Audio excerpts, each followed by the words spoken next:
Welcome to new TV Telugu. ఇప్పుడు Telangana top 10 చూద్దాం. సూర్యాపేట పట్టణంలో బీసీ బంద్ సందర్భంగా ఆర్టీసీ బస్టాండ్ వద్ద వివిధ సంఘాల నాయకులు బస్సులను నిలిపివేసి బయటకు వెళ్లకుండా అడ్డుకున్నారు. పెద్ద సంఖ్యలో చేరుకున్న బీసీ సంఘాల నాయకులు నినాదాలు చేయడంతో బస్టాండ్ వద్ద రాకపోకలకు తీవ్ర అంతరాయం కలిగింది. ఈ సంఘటనతో ప్రయాణికులు ఇబ్బంది పడ్డారు.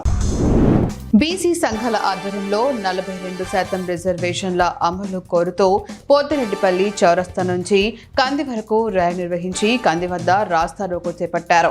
బీసీ సంక్షేమ సంఘం జిల్లా అధ్యక్షుడు మల్లికార్జున్ పటేల్ మాట్లాడుతూ రిజర్వేషన్లు బీసీల హక్కు అని 42% సాధించే వరకు ఆందోళన కొనసాగుతుందని పేర్కొన్నారు. జగిత్యాల పట్టణంలోని రహమత్పురాలో దగ్గులమ్మ గుడికి వెళ్లే ప్రధాన రహదారి మధ్యలో ఏర్పడిన ప్రమాదకరమైన గుంత వాహనదారులకు ఇబ్బంది కలిగిస్తోంది. గతంలో నీటి పైపు లీకేజీని సరిచేయకుండా మట్టితో పోచడంతో ఈ గుంత ఏర్పడింది. రాత్రిపూట కనిపించక వాహనాలు పడి గాయాల పాలవుతున్నాయని స్థానికులు ఆందోళన వ్యక్తం చేస్తున్నారు. గుంతలో బండరాళ్లు కర్రలు పెట్టి హెచ్చరిక సూచిక ఏర్పాటు చేశారు. కుత్బుల్లాపూర్ నియోజకవర్గంలోని జీడిమెట్ల బీసీలకు 42% రిజర్వేషన్లు సాధించాలనే లక్ష్యంతో తెలంగాణ బీసీ జేఏసీ పిలుపునిచ్చిన బంద్ కారణంగా డిపో నుంచి ఒక్క బస్సు కూడా బయటకు వెళ్లలేదు. టీజీఆర్టీసీ అధికారులు మరియు పోలీసుల సూచనల మేరకు 131 బస్సులు డిపోలోనే నిలిచిపోయాయని డిపో మేనేజర్ ఆంజనేయులు తెలిపారు. బూర్గంపాడు మండల వ్యాప్తంగా ఉదయం నుంచి బీసీ బంద్ కొనసాగుతోంది. బీసీ నాయకులు రోడ్లపైకి చేరుకొని 42% రిజర్వేషన్లు అమలు చేయాలని నినాదాలు చేస్తూ ధర్నాలు నిర్వహించారు. సారపాక పెట్రోల్ బంక్ వద్ద అఖిలపక్ష పార్టీలు నిరసన తెలిపారు. బీసీలకు అన్యాయం చేస్తే చూస్తూ ఊరుకోబోమని డిమాండ్ చేశారు. బీసీలంతా ఐక్యంగా పోరాడాలని సూచించారు. యాదాద్రి భువనగిరి జిల్లా మోత్కూరు మున్సిపాలిటీలో 42% బీసీ రిజర్వేషన్ అమలు చేయాలని డిమాండ్ చేస్తూ బీసీ సంఘాలు అఖిలపక్ష పార్టీలు పిలుపునిచ్చిన బంద్ విజయవంతమైంది. రవాణా స్తంభించి బస్సులు నిలిచిపోయాయి. వ్యాపార సంస్థలు స్వచ్ఛందంగా పాల్గొన్నాయి. బీసీ జేఏసీ పట్టణంలో బైక్ ర్యాలీ నిర్వహించారు.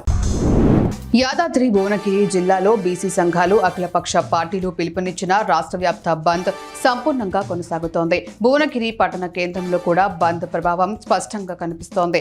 బస్సులు నిలిచిపోవడంతో భువనగిరి బస్టాండ్ నిర్మానుష్యంగా మారింది. తెల్లవారుజాము నుండే ఆర్టీసీ బస్సులు డిపోలకే పరిమితమయ్యాయి.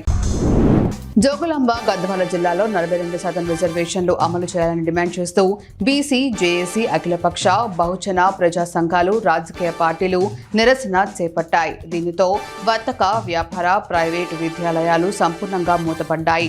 ఆర్టీసీకి చెందిన 113 బస్సులు డిపోలకే పరిమితమయ్యాయి. డీఎస్పీ మొగులయ్య, సీఐ టంగుటూరి శ్రీను పర్యవేక్షణలో పోలీసులు భారీ బందోబస్తు ఏర్పాటు చేసి ఎలాంటి అవాంఛనీయ సంఘటనలు జరగకుండా చర్యలు తీసుకున్నారు. యాదాద్రి జిల్లా యాదగిరిగుట్టలో బీసీలకు 42% రిజర్వేషన్లు కల్పించాలని డిమాండ్ చేస్తూ బంద్ కొనసాగింది. ఈ బంద్కు జేఏసీ పిలుపునిచ్చింది. ఆర్టీసీ బస్సు డిపో ఎదుట బీసీ సంఘాలతో పాటు కాంగ్రెస్, బీఆర్ఎస్ వామపక్ష నేతలు ధర్నా నిర్వహించారు. దీంతో ఆర్టీసీ బస్సులు డిపోలకే పరిమితమయ్యాయి. యాదగిరిగుట్ట ప్రధాన రహదారులు నిర్మానుష్యంగా మారాయి. కొన్ని సంఘాలు స్వచ్ఛందంగా బంద్కు పిలుపునిచ్చాయి.